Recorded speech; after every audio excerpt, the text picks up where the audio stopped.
Never up, never down. Avant de dresser un bilan de l'année commerciale 2021 de la filière champagne, je tenais à vous présenter mes meilleurs vœux pour 2022. Je souhaite plus particulièrement à toutes les vigneronnes et tous les vignerons de notre appellation une année culturale plus sereine et une récolte plus généreuse. Je crois que c'est en substance les vœux adressés par la plupart d'entre nous au saint patron des vignerons. La fête de Saint-Vincent coïncide d'ailleurs avec la publication par le comité Champagne des chiffres consolidés pour l'année commerciale écoulée.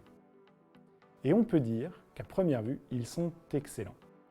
Les expéditions totales en 2021 s'élèvent à 322 millions de bouteilles, soit 32% de mieux que 2020.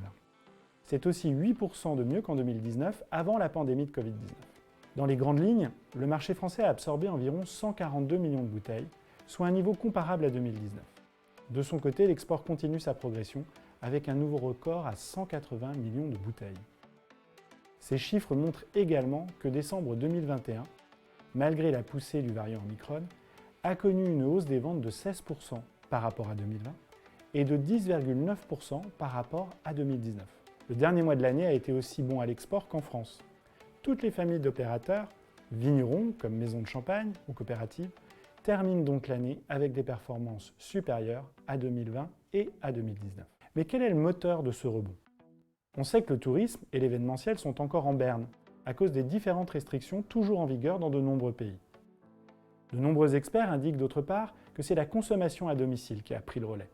Concrètement, les amateurs de champagne ont décidé de se faire davantage plaisir chez eux, à leur domicile, et de se créer de nouveaux moments de convivialité et de partage. Sur ce point, le Covid aurait donc été une opportunité pour la filière d'accélérer sur l'adoption de nouveaux moments de consommation.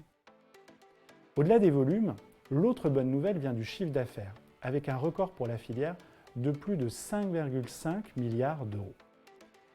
Il faut dire que le prix moyen a progressé en 2021 de 6,5% en moyenne. Les hausses les plus significatives ont été passées en Europe, avec une augmentation de 9,1%, contre 5,5% dans le reste du monde et 3,7% en France. Les performances de l'année ne sont donc pas majoritairement réalisées avec de grandes braderies sur certains marchés ou dans certains canaux.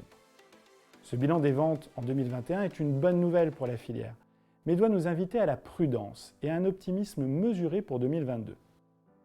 Il faut dire que le poids croissant de l'export et des grandes maisons restent des facteurs de fragilité pour l'équilibre champenois. Enfin, le début de l'année est aussi la période de tenue des assemblées générales, et on a pu déjà entendre, à celle de l'Union Champagne, un appel pour un rendement minimum de 11 000 kg par hectare pour la vendange 2022. Voilà qui ne manquera pas de faire parler dans les galipes. Je vous rappelle que votre ingénieur conseil est à votre disposition pour mesurer au mieux l'impact des différents niveaux d'appellation sur votre exploitation. Il me reste à vous dire à bientôt pour un prochain C2R L'Actu. Feeling high, feeling low at the same time. Feels so right, then I'm wrong, hoping I'll be fine.